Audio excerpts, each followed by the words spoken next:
Have you ever done everything right? Went to bed early, skipped the coffee after lunch, slept through the night, and still woke up feeling like you hadn't slept at all? You stretch, make your bed, start the day, but by noon, it's as if your body's moving through syrup.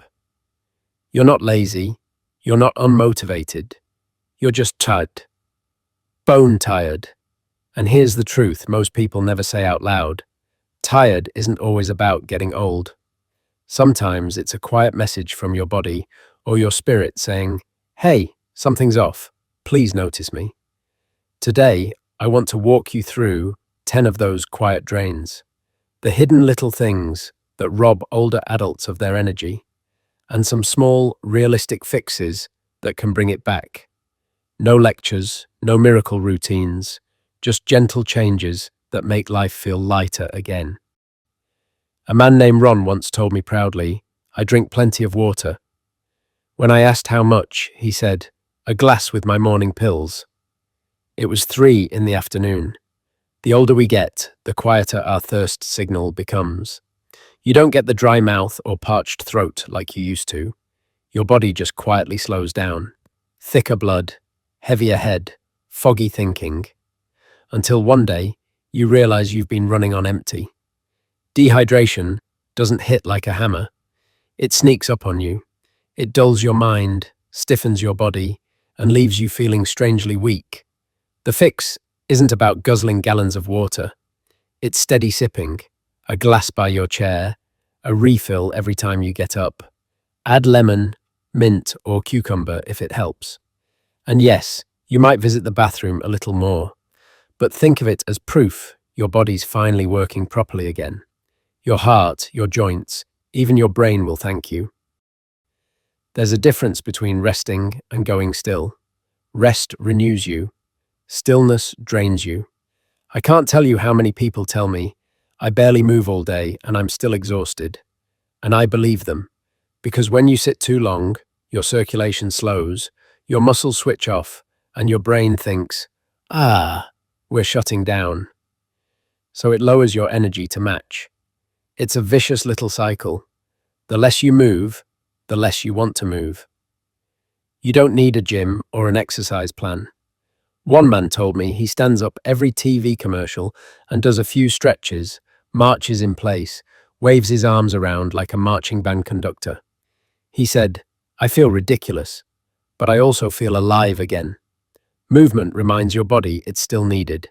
Even walking to the mailbox or stretching while brushing your teeth counts. Small motion, big return. There's comfort in easy foods. Toast, cereal, muffins. They go down easy, taste familiar, and take almost no effort. But those foods are mostly sugar and starch, quick to digest, quick to crash. A woman once told me, "I eat a banana and toast every morning, but I always end up napping an hour later." Her doctor explained it. Blood sugar spike, then crash. That kind of roller coaster is exhausting. Add protein, fiber, and healthy fat. A boiled egg, a few nuts, a drizzle of olive oil, half an avocado. It doesn't take much. She tried it for a week and said, "It feels like my mornings belong to me again." Think of food as fuel. You wouldn't put soda in your gas tank. Why do it to your body? We humans are solar powered. Your body's rhythm, when you feel awake, when you feel sleepy, is guided by sunlight. But too often, we wake in darkness, spend the day indoors, and go to bed under a glow of artificial light. Your brain can't tell if it's morning, noon, or midnight. One man started sitting on his porch each morning with coffee in hand, 15 quiet minutes of daylight. A week later, he said, "I don't need an alarm anymore. My body just knows." Sunlight tells your brain, "Wake up, we're alive." Fresh air, a breeze, a moment to just breathe. It's nature's caffeine. And if you can't get outside, sit by a bright window. Let light hit your eyes, your skin, your mind. You lie down at 10, wake up at 6, and yet you feel like a truck ran over you. That's because hours in bed don't equal deep rest. You may be dozing, tossing, waking to pee, or lying half awake while the TV hums in the background. That kind of light sleep barely recharges the body. One gentleman I know said he kept the TV on for company. The flicker kept his brain half alert all night. When he switched to soft music and a darker room, he said, "I actually dreamed again." Deep sleep is your body's repair shop, where your brain cleans itself, your muscles heal, and your soul resets. Try turning off screens an hour before bed. Cool your room, lower the lights. And if silence bothers you, try white noise or gentle ocean sounds. Rest isn't just about lying down, it's about letting go. This one's sneaky. As we age, our bodies don't absorb vitamins and minerals as efficiently. So, even if your diet hasn't changed, your energy might. B12 helps make red blood cells that carry oxygen. Vitamin D boosts mood and muscles. Iron keeps your cells running. Magnesium helps you relax and sleep. A man once said he felt like he was walking through mud every day. His daughter finally convinced him to get tested. He was low in B12, D, and iron. After a few weeks of supplementing under his doctor's care, he said, "It's like someone turned the lights back on inside me." Don't guess, ask. A simple blood test can tell you more than 1,000 energy drinks ever will. One pill for blood pressure, one for cholesterol, one to help you sleep, one to fix the side effect of the first three. Pretty soon, your body's running a small pharmacy, and no one's reading the labels. A pharmacist told me once that half the people he sees are over-medicated. "I didn't even realize," one woman said. "Two of my prescriptions were cancelling each other out. I spent months feeling foggy and didn't know why." Bring all your bottles, every single one, to your pharmacist once a year. Let them check for interactions. Sometimes, restoring energy isn't about adding anything new. It's about subtracting what's quietly draining you. It's the kind that doesn't make headlines. No panic attacks or racing heart, just a low hum in the background. Worry about money, about your health, about being alone. It never screams, but it never shuts up either. And your body treats that low hum as danger. Tight muscles, tense jaw, racing mind. It's like walking through life with a heavy backpack you can't see. One woman I met writes her worries down every night on a scrap of paper. She folds it, places it in a small box, and says, "That's tomorrow's problem." She calls it her worry vault. She told me, "I sleep like a baby now."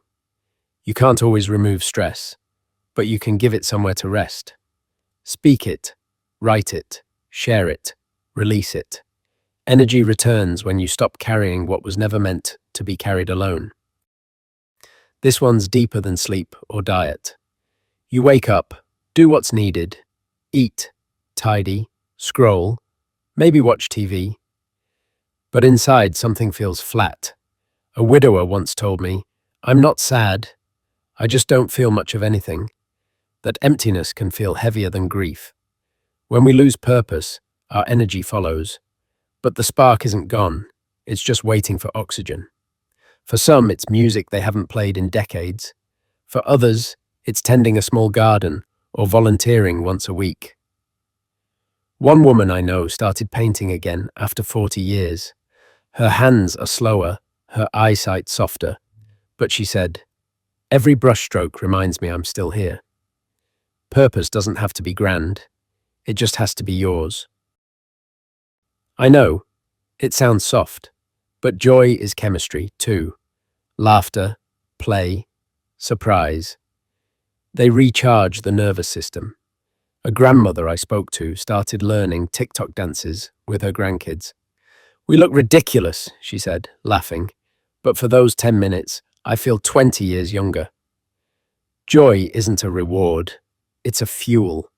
And when you've gone too long without it, the body starts to shut down. So go ahead, sing in the car, dance in your kitchen, paint a rock, eat dessert first, whatever makes you laugh out loud.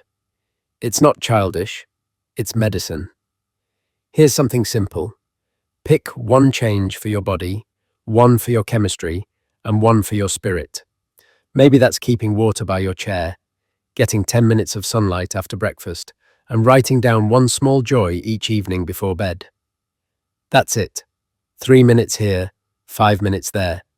Do it for 1 week. You'll be surprised how the fog begins to lift. Energy often returns not through force, but through care. Feeling tired all the time isn't your destiny. It's your body asking, please slow down and listen. And when you do, it answers back with life. You deserve mornings that don't feel like a fight. You deserve days with color and laughter. So if something here hits home, take it as a gentle nudge. Drink, move, breathe, rest, reconnect, laugh. Try one small change this week. And if you're joining me on this little experiment, drop the word PEP in the comments so I know you're in. And if you know someone stuck in that same fog, share this with them, because nobody should walk through it alone. We're all learning how to live well, not just long. Take care of yourself, get outside if you can, and please, don't forget to laugh a little. You've earned it.